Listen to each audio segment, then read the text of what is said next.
Hey everyone, it's been a bit since I've been on here. I had a little bit of a health scare and took a break, but luckily no cause for concern, so I can get right back to doing this. It's been quite some time since an update, but luckily I've got quite a few, and we can get the biggest one out of the way first. I'm no longer a solo team. Meet Austin and Zeke, otherwise known as Magic and Zed. Hello, my name is Austin. I also go by Magic Turtle, and I'm the lead sound design for Defenders for Hire. I'm Ezekiel, also known as Smashcade or Zed, and I am doing the level design for Defenders for Hire. They're going to be helping develop the game alongside me as the lead sound designer and lead level designer, respectively. We'll mainly be going over Magic's part today, so we'll go into depth into our system for creating sounds. Alongside that, there's also been a lot of gameplay changes and new features that have been implemented as well. So we knew to create sounds, we were going to need some better equipment. And that's where this comes in. This is the Zoom H1N microphone. It's a field recorder that we're going to be using to record whatever sounds we need or come across. And I did make sure to order red so that it matched our colors.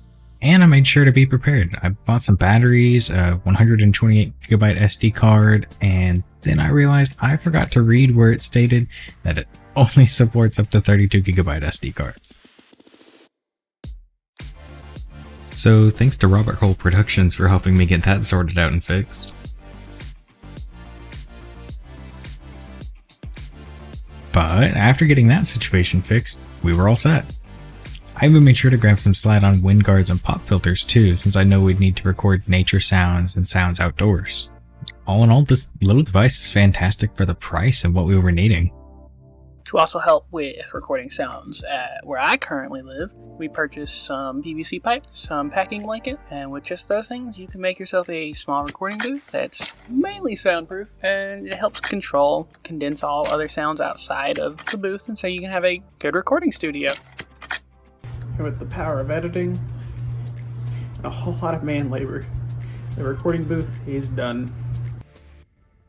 And then we were off.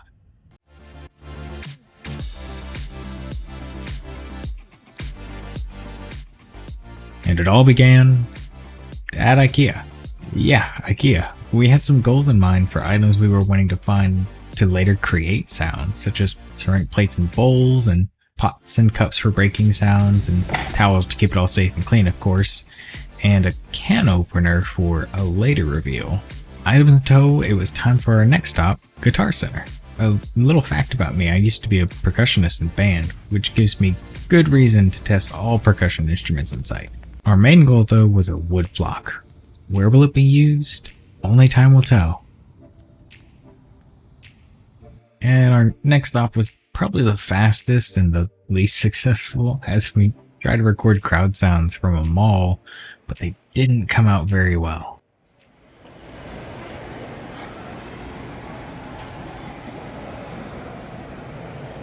And then our shopping spree came to a close at Walmart, where we secured a large amount of small wooden pallets of various shapes and densities, really more than I had planned for. And then it was time to make sound. Being the lead sound design for this project, it's been a lot of fun. It's been a lot of learning from my end, on both mine and Nick's and all of our team. Starting out, we just went shopping. We bought pots, plates, wooden crates, wooden pallet, and then we met up with some friends who had swords and other kinds of weapons and armor, and we broke it all to get the crates and bass sound effects that we currently have in game. And then that full day's work finally resulted in this. Wow. In all actuality though, having sound in the game is actually amazing to hear, really. This also works as a great bridge to gameplay updates, and the question you may be having, what are these objects? Well, clearly they're a pot, a barrel, and a crate, but they're a new type of entity that I've named Destructibles. And their purpose is probably very clear, to be destroyed, but how are they made and how do they work? If you take a look at these two pots right here, which are the same pot, you'll likely be able to notice the difference. The pot on the right has been taken and fragmented in Blender to create shards of broken pot.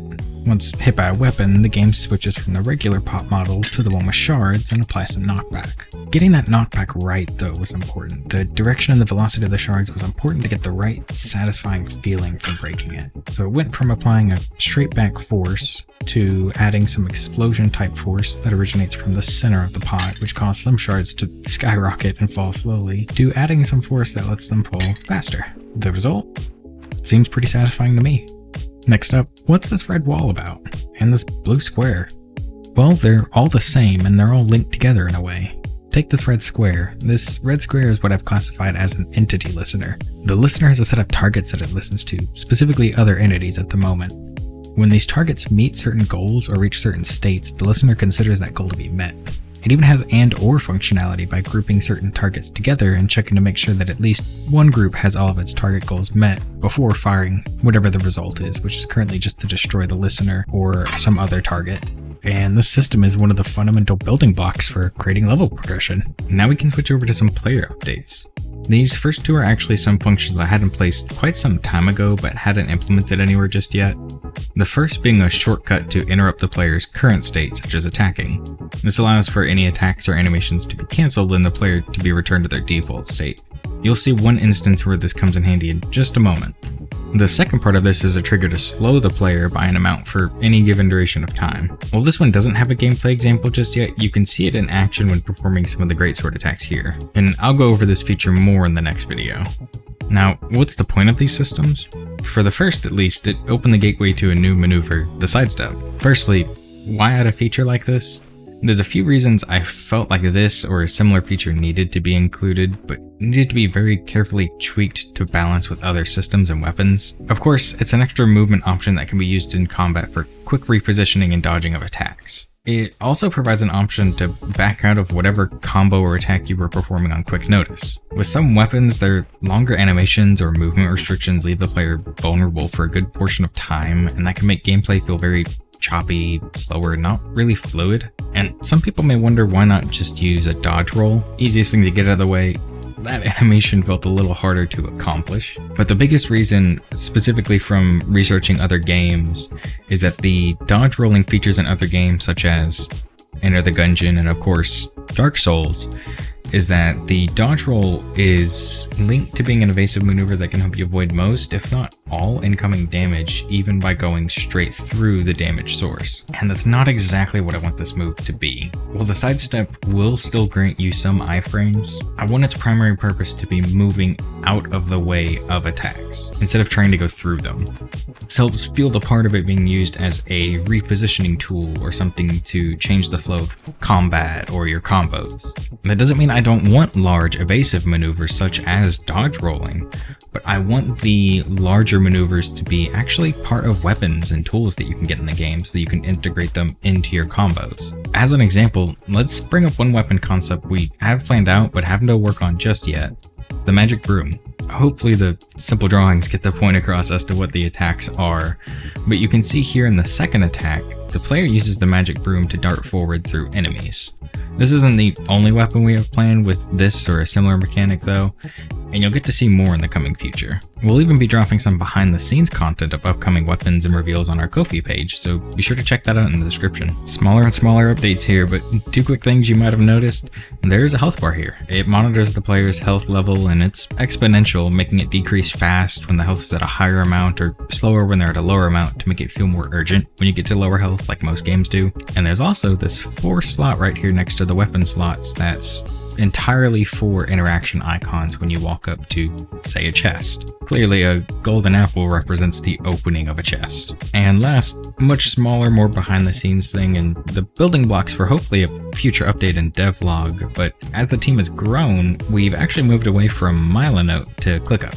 Milanote was great as a single developer and it will be missed, but ClickUp does offer much more functionality in terms of working with and managing a team. Hopefully in the coming future with the use of ClickUp, I will be able to directly integrate it into Unity for some useful features. Aside from that, that covers most of our work over the past few months, but of course not all. We've still got a lot in progress, and we're hoping to get it out in the next devlog or future social media posts. So here's some teaser images to get you to look forward to next month.